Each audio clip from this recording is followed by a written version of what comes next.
Thank you, President Officer. Just weeks ago, the SNP released almost 500 prisoners early before they had served their sentences. And in 98% of these cases, victims were not even told. The Government is now considering the early release of some of the most dangerous criminals in Scotland. And I'd like to ask, does John Swinney believe that this is the right thing to do? First Minister.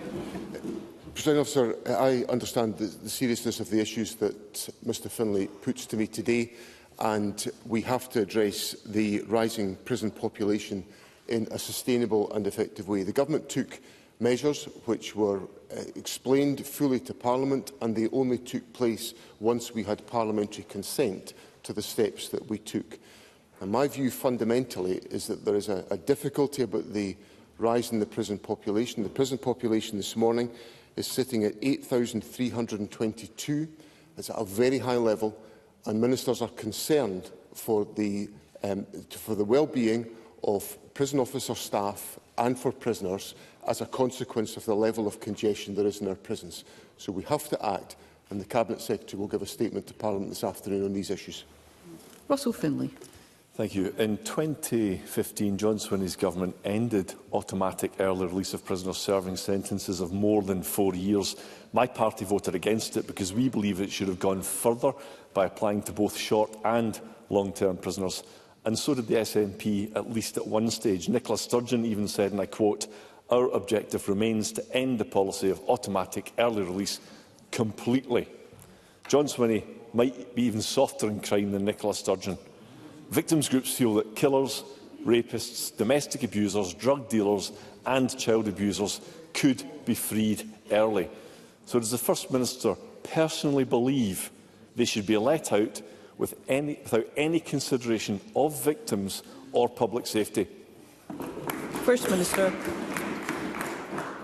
President Officer, if we follow the logic of what Mr Findlay said in his question to me and the Conservative position that he articulated from 2015, that would result in a much higher prison population than we have today, because it would result in prisoners serving longer than was the case, and we would have an even more congested and, I would say, fundamentally unsafe prison estate if that was to be the case.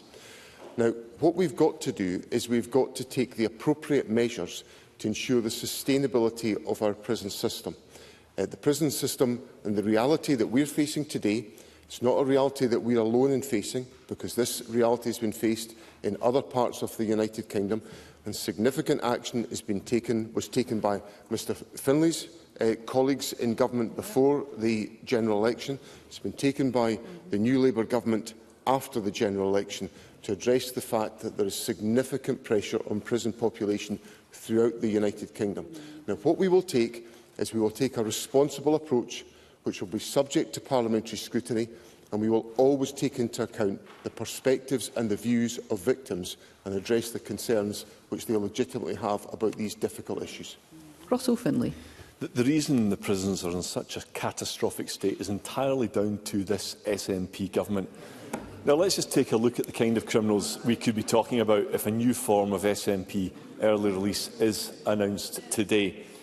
Here are some examples of recent sentences imposed by Scottish courts. 7 years for raping a 10-year-old girl, 9 years for stabbing a man to death, 5 years for sexually abusing 4 young boys.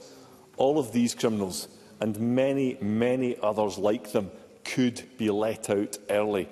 People in the real world can't get their heads around criminals not serving the sentences that they are given. So would the First Minister ever find it acceptable to let those kind of criminals out early? First Minister. Presiding Officer, the issues that Mr Findlay raises are serious issues, and it's not for me to question the sentencing policy that's independently decided by the judiciary.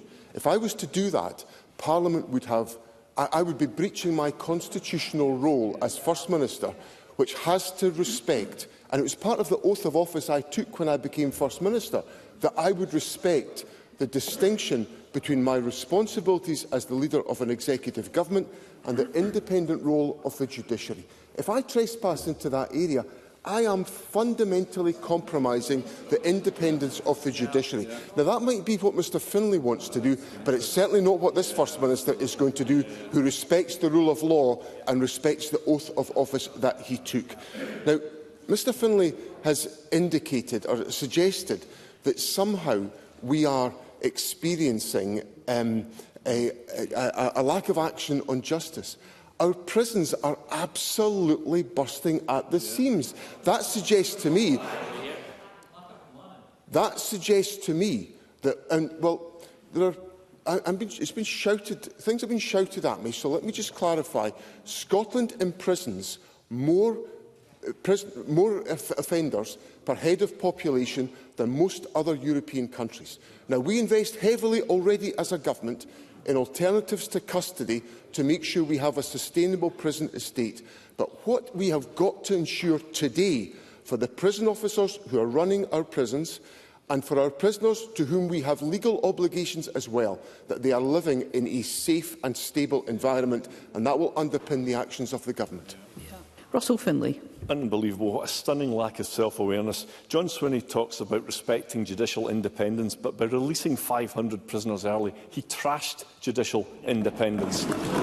Over the past 17 years, the SNP have relentlessly weakened justice in Scotland. Criminals already get away with inflicting pain and misery on innocent people due to the SNP's failure to tackle crime. Victims and the law-abiding majority are paying the price, and for far too long, the SNP's justice system has sided with criminals and not victims.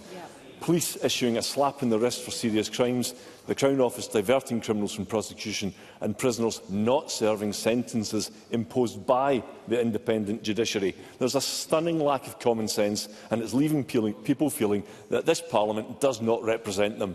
So why has this government stacked the entire justice system against crime victims?